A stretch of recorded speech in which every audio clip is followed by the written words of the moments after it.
Hi. Come on in, sit down.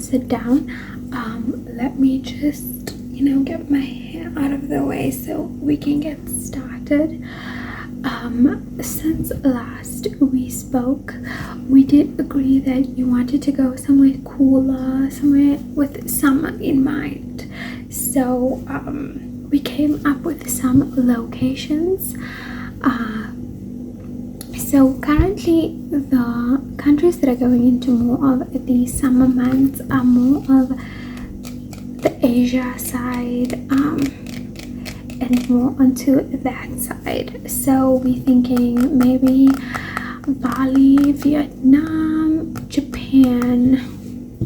Those are like our top three. Obviously budget wise we would say Bali because Japan is quite expensive and Vietnam it's not expensive but it is far and very out of reach, so to say. So we would recommend you do Bali. Is that okay? Okay, so let's go over geological factors. Firstly, it is going to be about a 2 to 3 travel day, depending, So let's start off with leaving. So the wedding is obviously on the 16th, correct? Let me just check my dates. Okay, so the wedding is on the 16th and you're obviously looking to leave around the 18th. So we've checked some flights in advance for you. From the airport that you have given us, you'll be flying from there to Abu Dhabi, right? And with your budget, you will be leaving, the flight would leave around 11 p.m. and then you'll arrive at around 7:30 p.m. the next day. So it is quite a long flight. I think that one is about 12 to 13 hours. So from your destination to Abu Dhabi.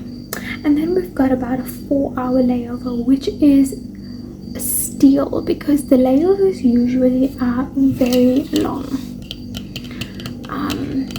So I think 4 hours we're getting away with murder. You won't need to like sprint across the airport to get your next flight, and it will give you enough time to freshen up, quick refresh, things like that. So we can obviously organize to get you into a lounge. The F&B lounge is amazing, so is Discovery. So we can obviously get you a card beforehand. You don't need to have it in advance. We can get you guys both a card and you can obviously just go and freshen up there, have something to eat, have a nap maybe. That's what we're basically thinking. And then you will board your next flight. Let me just pull this up here. Okay, then on the 19th, so you'll depart on the 18th, land on the 19th in Abu Dhabi.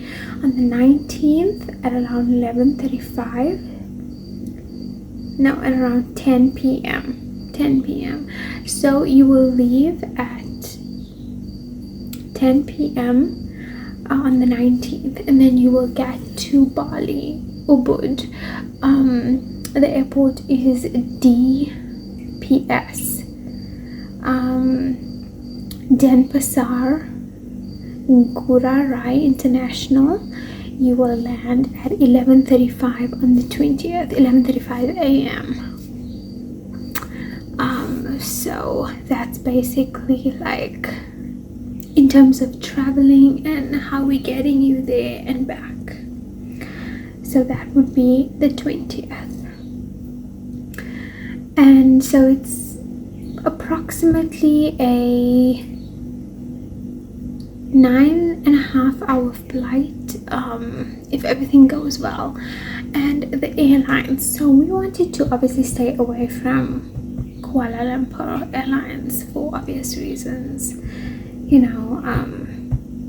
we don't want you guys to go missing or anything. So from where you are, from where you will leave, we thinking the best would either be United Arab Emirates or there are a few options like Istanbul Airlines, but then obviously you'll be going to Turkey, and another one would be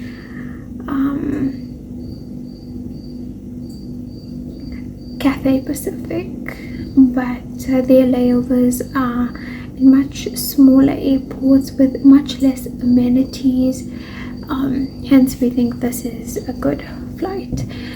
In cost, it comes completely within your budget, so I don't think that's anything to really stress about. You know what I mean?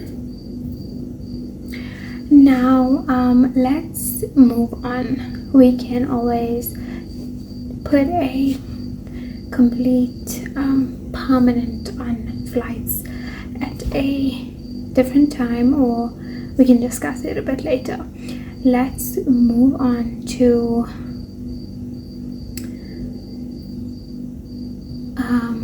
let me just pull this up quickly. Let's move on to the actual holiday. So we've covered quite a bit for you in advance in terms of the holiday, and you can just let me know if you want to change anything, if anything isn't up to what you're feeling, and I'll just change it as we go along. Okay, so we're thinking day 1 to 3 Ubud, and let's start with day 1. So obviously the day that you arrive will not be day 1. Day 1 will be the next day. Because of the time difference and time change, we want to give you day 1 to just kind of get into the scene, and obviously newlyweds, and you want to get, you know, whatever. So we want you to just come, relax, have something to eat, maybe like a massage that can be included in the resort. That's like the minor details. Let's go to day 1. So this will be the first full day. So you'll be in the morning at your resort. We're thinking that you could do the specific resort that we have. I will put in the name. It isn't written here, but I will check in that for you. So this resort, however, is going to come with a private villa with a pool and overlooking obviously the ocean. So it's sitting on the waterfront, private, secluded, right? In the morning you could do we have 3 different things. So you could either do the tours. So we have the Sacred Monkey Forest, the Tegalalang Rice Terrace, that's also very popular. Or you could do Ubud Palace. That's like the first day, so just getting all the major touristy things out of the way. That's basically what we're thinking.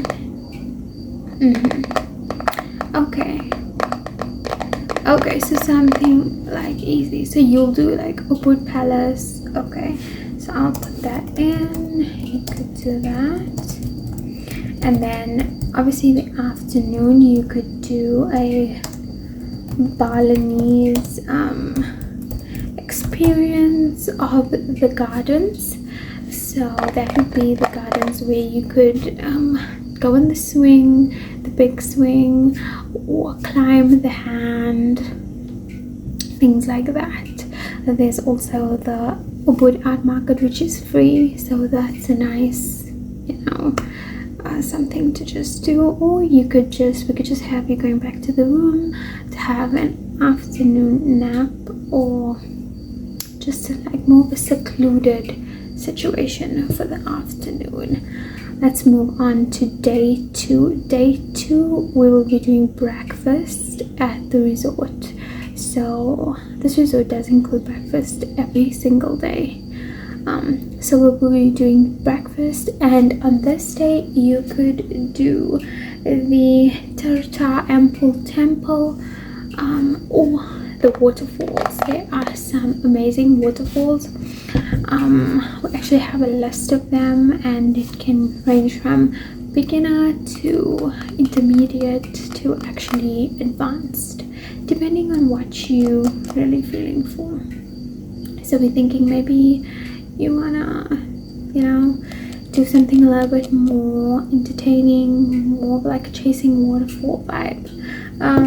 You could also do the experience, kind of like the what do they call it, the jungle drive experience. That's also something we could incorporate. That one is a little bit more of a I would say it's a bit more hectic, but if that's something that you guys are into, we can obviously add it in, and see if we can get you guys in. So you would take the quad bikes, and it's basically like a Jumanji experience. You're going through the waterfalls, you're getting dirty in the mud, and you're just kind of having a good time. It is, from what I know, it is group orientated, but most of the time there are groups already going, so we just will stick you guys in with them, and if there isn't, we'll try and see if we can get something. It's not such a big train smash. It really isn't. We're gonna try and do our best. Okay, let's move on now to day 3. Day 3, we are thinking we could have you guys at the British restaurant. So breakfast, same story. Lunch, British restaurant overlooking the Ayung River, and we could also do the elephant caves. That's just basically what we're thinking. So we want to keep a bit low key because there's a lot of it's more like a beach area, and there's also a lot of cafes and things, so people like to explore on their own, get into it, cooking classes, doing things like that. So we like to give them gaps of free time so that they usually go out and explore. And from what we spoke last time, you said you guys are very into the cultural aspect and exploring, so we wanted to give you guys some gaps for the first few days, just to get to know the people, get to know the language, get to know everything. Next up, so we've got from day 1 to 3 covered. Let's do 4 to 6. So 4 to 6, we're thinking you would go to Nusa Dua, and that's basically a beach luxury resort. So the transfer from Ubud to Nusa Dua is about 1.5 hours. Let me just pull this up quickly. So yeah, it's about 1.5 hours. So it is a beachfront resort called the St. Regis, and we're thinking you could spend the day longing by the beach. There's a lot of water activities, so snorkeling, paddle boarding, there's boats that go to the Nusa Penida Island. That's all available. So we're thinking that's more something you could do on day 4.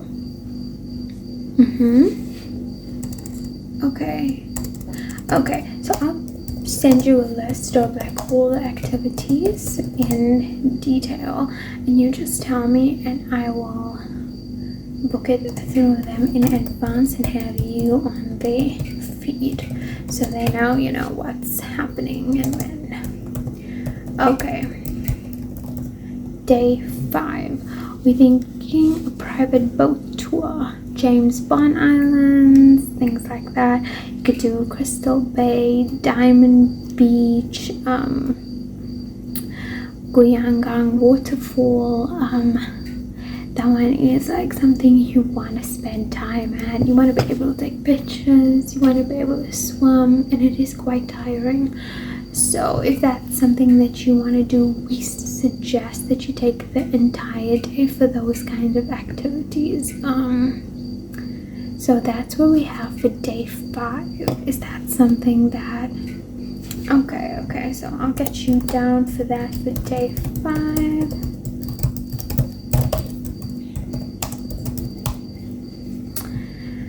Okay, moving on to day number 6. Day 6. Day 6, we're thinking after day 5 we could do more of a nightlife for day 6. So more like enjoying the nightlife, seeing more of the night festivities. There's a lot of night markets that happen in Bali, so we're thinking more of that. So the day will coordinate it so that you could wake up a little bit later, maybe have a sleep in kind of day, get a late breakfast, maybe enjoy the beach a little bit, go for a walk, things like that. And then we do a top tier night. So Bali has quite a few nightclubs. If that's something that you guys are into, just exploring, you definitely want to do that one. Okay, so we've got a list here that we can hook you guys up with. You could do something along the nightlife and just get centered into that. Okay, now let us move on to day 7 through to 9. So day 7, we're thinking Sidemen, which is like a tranquil countryside situation. Gonna enjoy the rice farms, and this is more of a shopping experience. So Bali is really cheap, so we want you to take advantage of that. 7-Eleven, shopping, flea markets, night markets, things like that. So you'll travel to the serene village of Sidemen. It's around 1.5 hours from Nusa Dua.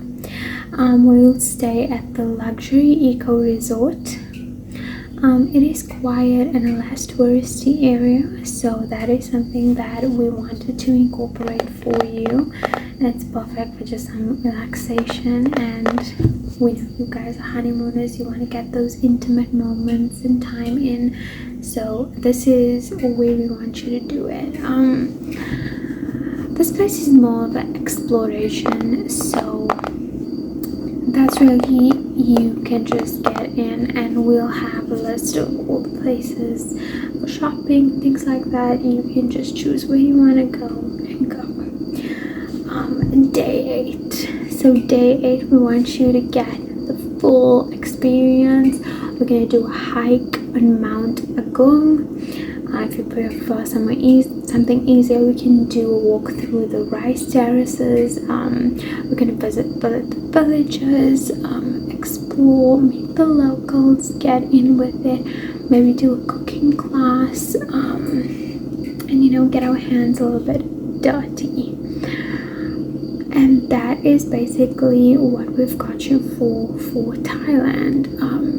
There are some other things we didn't go over: the Tiger Kingdom, the Elephant Sanctuary. That all, I have a list of it. I'll send it to you. You can let me know if that's something that you want to do. Next, day 9 and 10, we're going to be doing Semniak, which is the more up-class city area, shopping, dining, vibing.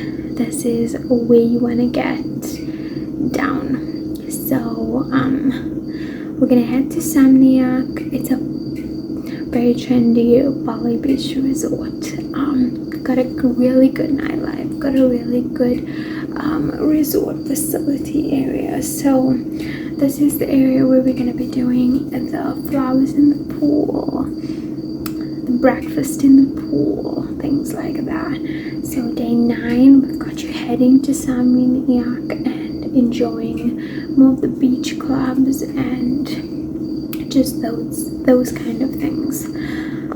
In the evening for day 9, we've got you at Potato Head Beach Club in Kudita, and this is just more like Miami Beach vibe, but less hectic, more timid, family friendly, I would say. And then we're gonna have you for an exquisite dinner at Sunday's Beach Club, and it's completely on the ocean front, and it's, you guys said that you are really in for seafood, so we did it completely seafood themed. So that's what we're thinking for day 9. Day 10, your last day to relax at the resort, we're thinking you visiting the Balinese temple, maybe just heading for some last minute shopping, getting in some honeymoon vibes before you leave. And that's basically what we have you for. If there's anything that you want to do, you let me know. We've got sunrise yoga on the beach, we've got the animal sanctuaries, we've got the rice farms, we've got the nightlife, we've got the beach vibe, and then we've got the islands. The thing with the islands is it gets very busy and a lot of tourists don't really get the full experience. So that's why we have you at Nusa Dua, because it's very low-key. Everyone goes to Nusa Pendina, and that's where it's like the hot spot. So we wanted to get you more on the low-key side, so you get involved. It's quiet, it's calm, you know what I'm saying. We also took the liberty of packing for you. So according to the weather, it looks like it's going to be quite warm, but it's also quite tropical. So we're thinking 3 to 4 casual dresses. That's what we're going to start with, right? Linen, breathable, and just like cool fabrics. Next up, we want to do quite a few swimwear. I don't really know what you're into, so you can coordinate your swimwear, and preferably like a beach cover up, just to keep it nice and cool. And then we want to do, because it's a beach vibe, maybe like 2 or 3 skirts and like a cute top. If you're not into skirts, maybe just like a flowy dress, something more that you can wear for outgoing purposes.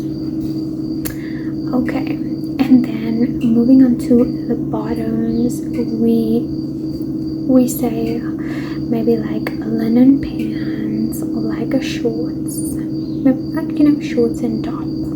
That's like for going out. Bali is quite hectic when it comes to their wildlife and infectious insects, so we do recommend that you do take some cover clothing, for the nighttime. But obviously we know honeymooners, they want to get in their time, so obviously it's very important to come prepared for that. In terms of shoes, we say 1 flip and 1 heavy duty, and you gotta just work with that. So I would say 1 more like a Birkenstock or like a flip-flop, and then 1 heavy duty like tacky. I would do like Asics, Adidas, Nike, New Balance, something of that sort. Moving on, for like evenings, I would say 1 really nice flowy evening dress. If you can get away with 2, bring 2. maybe one heel just to go with it, you know, something dressy, or a very lightweight jacket. It does get quite rainy. In terms of like accessories, I would say definitely bring glasses, definitely bring a hat, definitely bring sunblock. You should be packing sunblock anyways, but a hat, maybe like a thin scarf, for just like for modesty purposes when visiting the temple and things like that. But yeah, minimal pieces for jewelry, because sometimes you might get pickpocketed at like the flea markets and stuff. So I would not do like your wedding ring or like hectic jewelry. If you're gonna do something like just coated, then you don't mind if it gets swiped. Other essentials I think will just be a nice crossbody bag or beach bag. I would do a backpack just because it's easier to move around, but if you have a nice crossbody bag, that works good as well. Maybe a small first aid kit. If you have any medication, come with that. Bali is quite hectic in terms of the bites, so we say come with like a good spray. If you cannot get it through customs, you can always get one. They will give you some names and options. Always bring a power bank, and always bring a universal charger, universal plugs, universal chargers.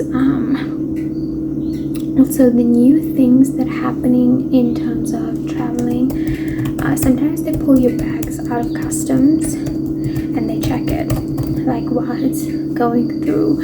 So we want you to have the universal lock, because sometimes people who work in the airport will break it if they cannot open it, and then yeah, you don't want to be dealing with that. So universal locks on all bags. If you can have them wrapped, have the lock open, have clear cut details on everything, have your names in bold so you can find them. If you need something specific, bring it with in advance. I would say something like a small first aid kit. Maybe you have some special cream. Don't bring the whole cream. We do minis. Like try and live without a lot of things, I would say, because most of the stuff you can and you will probably find there. Also come with dollars, because it's accepted universally, and you want to be able to just, if you need it, you have it, you know, anything can happen. Definitely a hat for the beach, and for going out you will burn, so definitely something for that.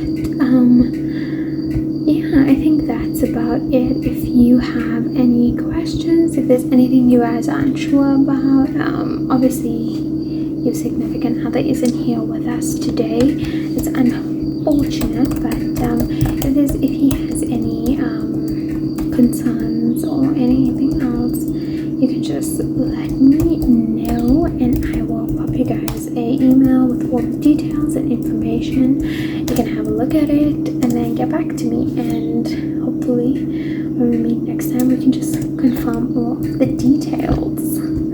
But yeah, it was so nice to see you, and I can't wait. Bali is really a really good destination for a wedding. I mean, for a honeymoon, and you're gonna love it. A lot of people go to Bali, so it's very tourist friendly. And you guys are young, you know, you can enjoy the nightlife, you can do different things, things that you can't do with children. So that's something so nice. So yeah, I look forward to getting your feedback and seeing you in the next meeting.